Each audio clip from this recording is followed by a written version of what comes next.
Hi guys, magandang hapon po sa inyo. Ito guys, ano na natin yung ating usapan sa abot pa rin kay Mita.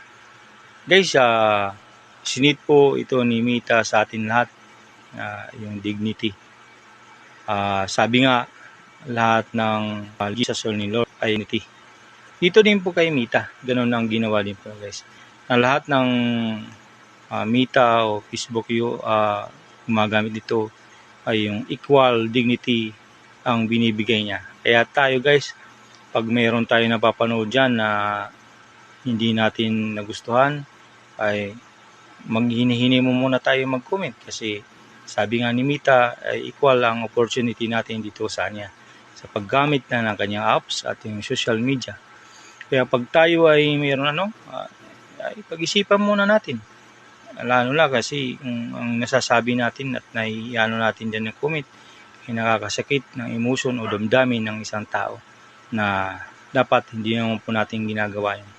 Kaya ano pang hinahintay natin guys? Tara, gamitin natin ng matiwasay ang ating mga account at mga social media natin ginagamit dito sa online, di ba? Kaya panoorin po ang video, share and like para maraming makaalam. Maraming salamat.